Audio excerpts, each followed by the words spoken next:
लोग जब 10 तारीख को ये प्रोटेस्ट शुरू करते हैं, उससे एक दिन पहले हम दोनों को बता दिया गया कि भाई इतने इतने टाइम में यानी 25 तारीख को आपका डीसी बैठ जाएगा। और डीसी बैठने का मतलब है ये लोग ज़बरदस्ती हम लोगों से अंडरटेकिंग साइन करवाते हैं और या तो डी रजिस्ट्रेशन करवाते हैं। अंडरटेकिंग साइन करवाना और ये पूरा प्री प्लानिंग होता है, ये पूरा का पूरा एकदम फोर्सफुली करवाया जाता है, मैनिपुलेट करके करवाया जाता है, जैसे कि शो कोज नोटिस का रिप्लाई दिलवाना।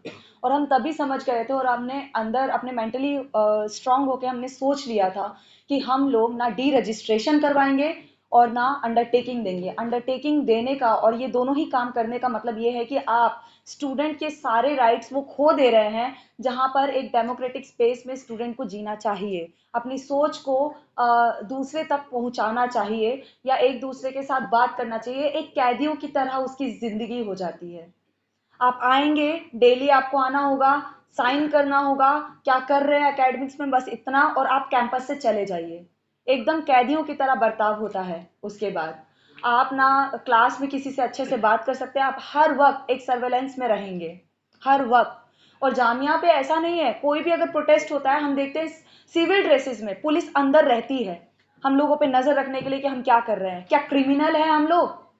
क्या जामिया में क्रिमिनल रहते हैं?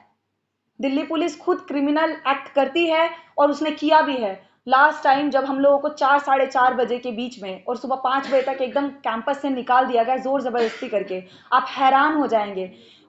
हम लोगों ने इसके अंदर भी लिखा था, जो हमारे न्यूली अपॉइंटेड सिक्योरिटी एडवाइजर हैं, जो कि एक्स डीसीपी रह चुके हैं, सैयद अब्दुल राशिद। हबीबा दवाई खाकर सोई थी, मुझे फीवर हो गया था, बड़े बड़े कमरों में हीटर के अंदर जो लोग सो रहे हैं उनके कानों में जून तक नहीं रेंग रही है। उनको हम सुना देने के लिए ये बताना चाह रहे थे कि हमारी जो डिमांड्स है, यानी हमारी जो जामिया की डेमोक्रेसी है, उसको वापस इंश्योर करे। सिर्फ इतनी सी डिमांड को लेकर हम लोग बैठे थे ओस की चादर के अंदर, यानी कि इतनी ठंड में हम लोग बस उनका इंतजार कर रहे थे कि वो आए, हमसे बात करें, हमारे कैंपस के डेमोक्रेसी को वापस इंश्योर करें, हमारे साथ जिस तरह से क्रिमिनल सा व्यवहार होता है उसको हटाएं। बस इतनी सी डिमांड थी। और उसी रात में हमको इतनी ठंड में बिना जैकेट्स के, बिना किसी सामान के, नंगे पैर, लड़कियों को बिना किसी अपनी सेफ्टी सिक्योरिटी के बिना बालों से खींचकर यही राशिद जी हमें ले गए हैं। इन्हें तो जी बोलने का भी मन नहीं कर रहा है। जिस तरह से वो बाल को पकड़ के खींच के लेकर गए हैं, लड़कियों को घसीट के, जैसे एक सामान घसीट के लेकर जाया जाता है, उस तरह से लड़कियों को वो लेकर गए हैं। हम क्या गलत कर रहे थे? क्या गुनाह था? और किस बात की परमिशन लेंगे? क्या अपने जामिया के लिए हम लोग आवाज उठाए, जामिया की सिक्योरिटी के लिए हम लोग आवाज उठाए, जामिया में हो रहे आतंक को लेकर हम आवाज उठाए? क्या ये क्राइम है? इन सारी बातों को मद्देनजर रखते हुए जब हमें पुलिस स्टेशन लेकर गया सब लोग खींचते हुए वैन के अंदर, वहां पर एक अलग तरह का टॉर्चर हम लोगों को मिला है। मेरे पास लैपटॉप था, लैपटॉप को देखने की कोशिश, उसे चेक करने की कोशिश, किस ऑर्डर पर, किसने ऑर्डर दिया है उनको ये करने का, हमको जिस तरह लेकर आया गया है, वो किस ऑर्डर पर, किसके कहने पर आया गया है, और क्यों जामिया पर इतना अटैक है? जेएनयू में भी होता है मूवमेंट, तो डीयू में भी प्रोटेस्ट करते हैं लोग, क्यों सिर्फ जामिया के प्रोटेस्ट, एक छोटे से प्रोटेस्ट पे भी इतनी नजर रहती है इनकी? यहाँ के लोग क्या हैं?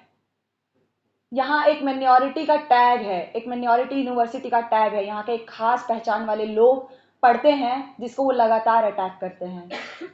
मुस्लिम्स को ये लोग पढ़ने नहीं देना चाहते हैं। एनटीए के थ्रू ये पूरा का पूरा इम्पोस्ट करते हैं अपनी एक विचारधारा, एक सेंट्रलाइजेशन की विचारधारा, और डाइवर्सिटी को खत्म करते हैं।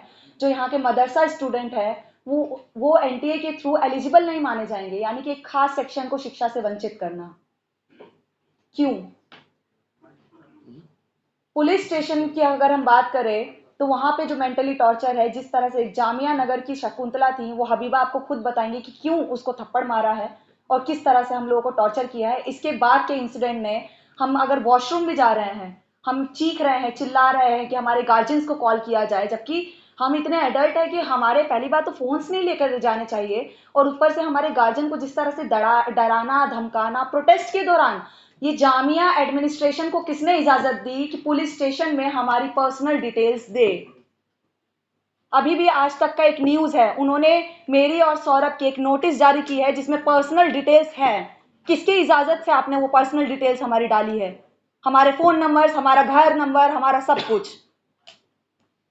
आप लोग को इतना प्राइवेसी का तो ध्यान रखना चाहिए ना। जामिया पे इतना बड़ा अटैक 15 दिसंबर को हो रखा था, यहाँ के हर एक बच्चे को किस तरह से लिंच कर सकते थे, इतना सेंसिटिविटी होनी चाहिए। वहां पर भी हम लोग चीख रहे हैं, चिल्ला रहे हैं पुलिस स्टेशन में।